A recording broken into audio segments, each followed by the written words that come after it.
Урматтуу Мухаммедкалы Дүйшекевич, жазында сиз жаңы өкмөттүн курамын алып келгенде жалаң эле чапанын сүйрөгөн чалдардын өкмөтүн алып келдиңиз деп чатак салдым эле. Чалдардан өзүңүз чарчадыңызбы же чалдарыңыз чарчады, айтар бүгүн балдарды алып келген экенсиз, баракелде деп коеюн. Эмдигиде дагы бир социалдык коргоо министрлигине, маданият министрлигинин башына да ушуга окшогон, Чыңгызга окшогон жаш балдарды алып келет деп ишеним чоң. Анан алгачкы суроосу өзүңүзгө берейин да. 6 жыл иштеген Абдулдаев мырза эмне себептен кетти?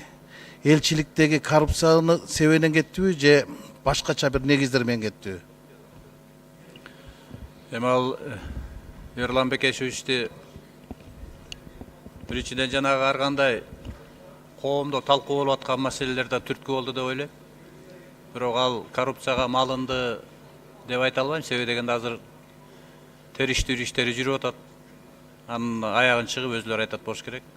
Экинчи жагынан ал киши да ушул моралдык жагын карады.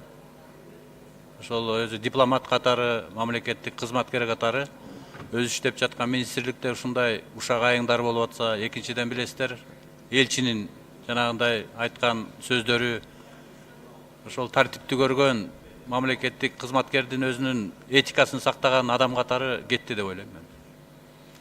Рахмат. Эми 6 жыл жакшы эле иштеди, тышкы саясатта дагы элчи катары дагы өзүн көрсөтө жакшы иштеди. Эрланга деле мен ойлойм, мамлекет башчысы тарабынан элчилик кызматтар сунуш кылынса керек деп. Экинчи сурооду жаңы министрге берейин да. Мына сиз өзүңүз элчи болуп иштеп көрдүңүз да. Биз мындан бир 2-3 ай мурун Азербайжанга бардык, бир топ депутаттар шайлоогочу. Ал жактан биз кыргыздын фасолун көрдүк да, бирок кыргыздын посолун көрбөдүк да. Элчилик болгон экен, кийин кемчилик болгон экен, ошол жерде бир эле жигит калыптыр. Өзү айдоочу, өзү шопур, өзү ыйгарым укуктуу адам да ошол экен, анын элчинде кызмат аткарат экен. Азербайжандын бизде элчилиги бар, ал жакта жок. Тажикстандын элчилиги бар экен, Тажиктан депутаттарын тосуп алды. Сиздин көз карашыңыз кандай? Азербайжанда элчилик керекпи, бизге кереги жокпу? Сурооңуз үчүн чоң рахмат. Азербайжандагы бүгүнкү күнү биздин элчилигибиз иштейт. Ошол жакта дипломат иштейт. Буюрса жакын арада жаңы элчинин ордуна кызматкерди биз киргизебиз.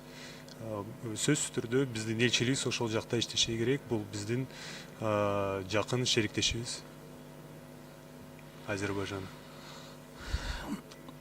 Чыңгыз энем, элчилик жок экен, элчинин өзүнүн кабинетте жок экен, машинеси бар экен, кара машинеси ташып жүрдү биз деп.